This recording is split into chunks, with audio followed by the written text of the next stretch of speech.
एक बार एक युवा राजकुमार महात्मा बुद्ध से प्रभावित होकर उनसे दीक्षा लेने आए और महात्मा बुद्ध से दीक्षा लेने के एक दिन बाद ही बुद्ध ने उन्हें एक श्रविका के घर भिक्षा लेने के लिए भेजा।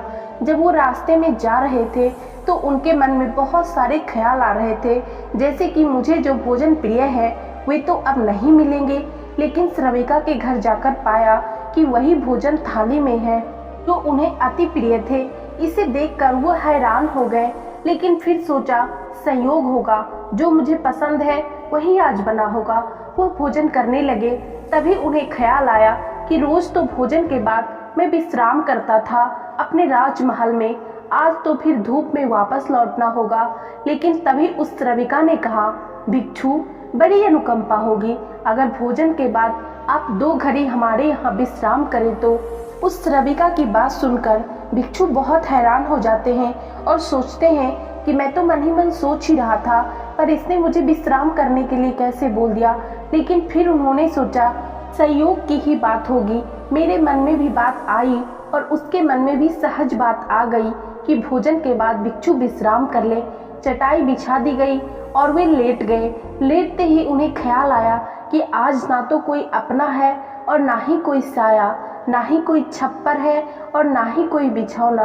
अब तो आकाश ही छप्पर है और जमीन बिछौना। यह सोच ही रहे थे, तभी वह श्रविका लौटती है और उसने पीछे से कहा, भंते ऐसा क्यों सोचते हैं, ना तो किसी की सैया है और ना ही किसी का साया है। अब संयोग मानना कठिन था, अब तो बात स्पष्ट थी। वह उठकर बैठ जाते हैं और उससे कहते हैं, मैं बड़ी हैरानी में हूँ, क्या मेरे विचार तुम तक पहुँच जाते हैं? क्या मेरा अंतःकरण तुम पढ़ लेती हो? उस श्रविका ने कहा, निश्चित ही। सबसे पहले स्वयं के विचारों का निरीक्षण शुरू किया था, अब तो हालात उल्टी हो गई है। स्वयं के विचार तो निरीक्षण करते करते क्षीण हो गए और विलीन हो गए, मन हो गया निर्विचार। अब तो जो भी निकट होता है उसके विचार भी निरीक्षण में आ जाते हैं। वह भिक्षु घबराकर खड़ा हो गया और उसने कहा, मुझे आज्ञा दे, मैं जाऊं। उसके हाथ पैर कांपने लगे। उस श्रविका ने कहा, इतना घबराते क्यों हैं? इसमें घबराने की क्या बात है? लेकिन भिक्षु फिर भी नहीं रुका, वापस लौटा। उसने बुद्ध से कहा, क्षमा करे, उस द्वार पर दोबारा भिक्षा मांगने मैं नहीं जा सकता हूँ। तब महात्मा बुद्ध ने कहा, कुछ गलती हुई, वहाँ कोई भूल हुई। उस भिक्षु ने कहा, ना तो भूल हुई और ना ही कोई गलती, बहुत आदर सम्मान और जो भोजन मुझे प्रिय था वही मिला। लेकिन वह श्रविका, वह युवती दूसरे के मन के विचारों को पढ़ लेती है। यह तो बड़ी खतरनाक बात है, क्योंकि उस सुंदर युवती को देखकर मेरे मन में तो काम वासना भी उठी, विकार भी उठा था। वह भी पढ़ लिया होगा उसने। अब मैं कैसे वहाँ जाऊँ, कैसे उसके सामने खड़ा होऊंगा? मैं नहीं जा सकूंगा, मुझे क्षमा करें। तब महात्मा बुद्ध बोले, तुम्हें वहीं जाना पड़ेगा। अगर ऐसी क्षमा मांगनी थी तो भिक्षु नहीं होना था, जानकर वहां भेजा है, और जब तक मैं न रोकूं तब तक वहीं जाना पड़ेगा। महीने 2 महीने, वर्ष 2 वर्ष, निरंतर यही तुम्हारी साधना होगी। लेकिन होश पूर्वक जाना, भीतर जागे हुए जाना और देखते हुए जाना कि कौन से विचार उठते हैं और कौन सी वासनाएं उठती है। और कुछ भी मत करना, लड़ना मत, जागे हुए जाना, देखते हुए जाना कि भीतर क्या उठता है और क्या नहीं उठता। दूसरे दिन भी वह वहीं गया। सोच ले, उसकी जगह आप ही जा रहे हैं और वह श्रविका आपका मन पढ़ लेती है। और वह सुंदर है, बहुत आकर्षक है, बहुत सम्मोहक है, और वह मन पढ़ लेती है आपका। हाँ, मन ना पढ़ती होती, यह आपको पता ना होता तो फिर मन में आप कुछ भी करते। आज क्या करेंगे? आज आप ही जा रहे हैं उसकी जगह भिक्षा मांगने, रास्ते पर हैं। वह भिक्षु बहुत खतरे में है, अपने मन को देख रहा है, जगा हुआ है। आज पहली दफा जिंदगी में वह जगा हुआ चल रहा है सड़क पर।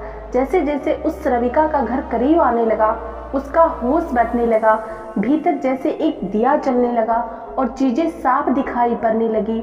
और फिर विचार घूमते हुए मालूम होने लगे, जैसे उसकी सीढ़ियां चढ़ा एक सन्नाटा सा छा गया। भीतर से होश परिपूर्ण जग गया। वह अपना पैर भी उठाता तो उसे मालूम पड़ रहा था, सांस भी आती जाती तो उसके बोध में है।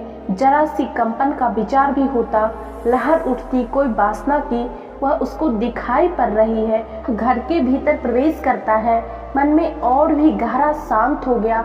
वह बिल्कुल जगा हुआ है, जैसे किसी घर में दिया जल रहा हो और एक एक चीज, एक एक कोना प्रकाशित हो रहा हो।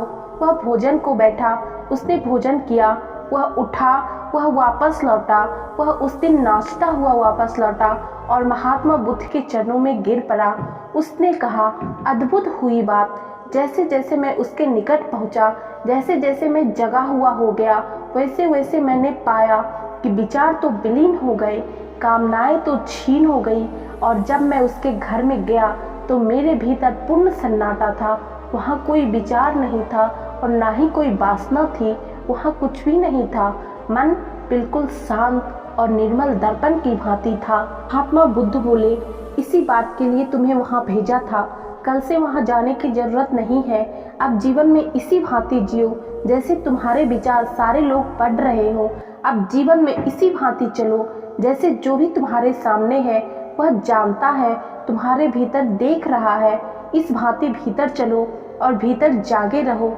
जैसे जैसे जागरण बढ़ेगा वैसे वैसे विचार वासनाएं छीन होती चली जाएगी और जिस दिन जागरण पूर्ण होगा उस दिन तुम्हारे जीवन में कोई कालिमा, कोई कलुष रह जाने वाला नहीं है। उस दिन एक आत्म क्रांति हो जाती है। इस स्थिति के जागने को, इस चैतन्य के जागने को मैं कह रहा हूँ विवेक का जागरण। दोस्तों, महात्मा बुद्ध की इस कहानी से आपको क्या सीखने को मिली, कमेंट करके जरूर बताइएगा। आज के वीडियो में इतना ही, मिलते हैं नेक्स्ट वीडियो में। तब तक के लिए धन्यवाद।